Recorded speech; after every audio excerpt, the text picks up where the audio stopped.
In other news, the main Syrian opposition coalition has said it's willing to attend an international peace conference together with the government. But a spokesman for the Syrian National Council said the body would only go to a proposed conference in Geneva next month if President Assad steps aside.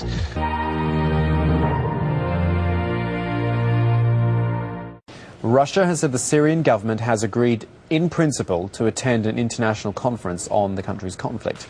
The talks are expected to take place in Geneva next month. Meanwhile, this is inside Syria. The government's still trying to push rebels out of the town of Qusayr near the border with Lebanon. It's a strategic location because it would help the Syrian government secure access to the Mediterranean.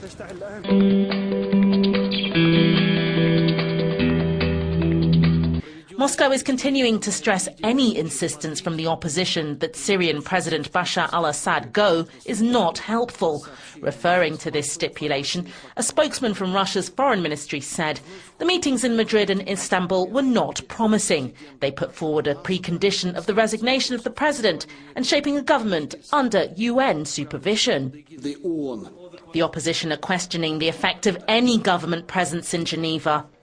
We would like to know whether this delegation is empowered to make decisions, including the transfer of power to this interim government, the transitional government, that is fully powered to make decisions. So that's not clear. For the moment, the majority of fighting is taking place in the strategic town of Qusayr, near the border with Lebanon.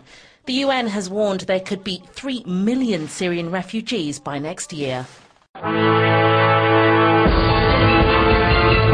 The rebels now, the different rebel groups number about hundreds, so no one group, no one coalition has control over all of them. In fact, many of the rebel groups have very little time for the Syrian National Coalition, so that's a good question. And on the diplomatic front, although it does seem quite likely that the Syrian National Coalition will go along with these peace talks because their backers, the Friends of Syria groups, international countries such as Qatar, Turkey, the United States, France, have called for a political solution. They're likely to be pushing from behind the scenes.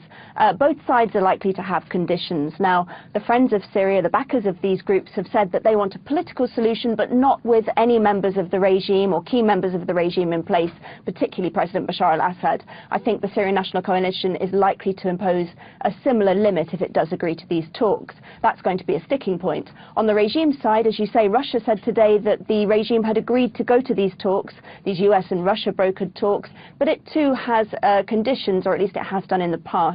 It said that it won't sit down round the table with people that have taken up arms against it, people it calls terrorists.